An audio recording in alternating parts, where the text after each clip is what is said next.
Hello বন্ধুরা, তোমরা সবাই কেমন আছো? আশা করি তোমরা সবাই ভালো আছো। আজ আমি অল্প করে একটু পকোড়া বানাচ্ছি মেয়ের জন্য। তো এইটা মেয়েকে আমি সার্ভ করে দিলাম। আর এই যে এখানে বাঁধাকপি নিয়েছি এটুকুন। আর বাঁধাকপিটাকে লবণ দিয়ে সেদ্ধ করে নিচ্ছি। আর এখানে মুসুরির ডাল আর গাজরটাকে একটু গুঁড়িয়ে নেব। আর তোমাদের যদি আরও ইচ্ছে সবজি দিতে পারো। আর এখানে একটু স্প্রিং অনিয়ন নিয়েছি।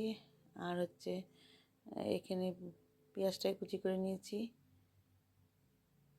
আর এখানে রসুন, কাঁচা লঙ্কা,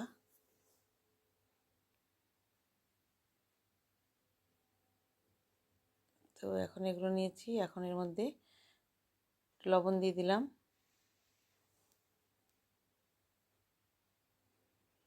আর এখন একটু হলুদ দিয়ে দিচ্ছি। তো হলুদটা দিয়ে নিয়ে এখন এর মধ্যে কালো জিরা দিয়ে দিলাম। আর এখন এখানে বেসন দিয়ে দিচ্ছি।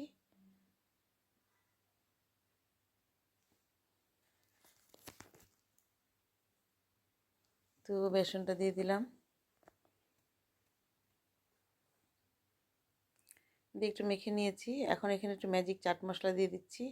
এরপরে একটু ধনেপাতা দিয়ে দেব। আর একটু জিরে গুঁড়ো, একটু ধনে গুঁড়ো দিয়ে দেবো।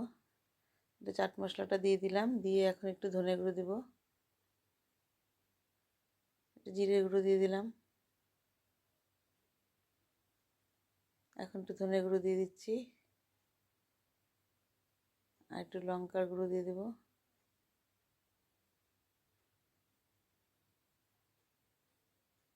আর একটু দেব।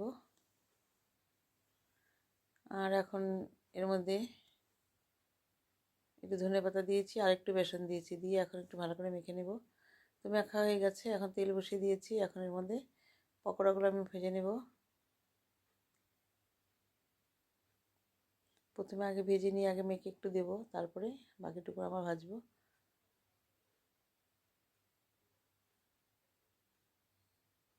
এইভাবে আমার পকোড়াটা বানিয়ে নিলাম। তো বন্ধুরা, নতুন বন্ধুরা তোমরা যদি দেখে থাকো প্লিজ একটু পাশে এসো। আর পুরনো বন্ধুরা পাশে থেকো। আমি এখন এটা মামা মেয়েকে সার্ভ করে দিলাম, বাকিটা একটু ভেজে নিচ্ছি। এইভাবে আমার পকোড়াটা হয়ে গেল।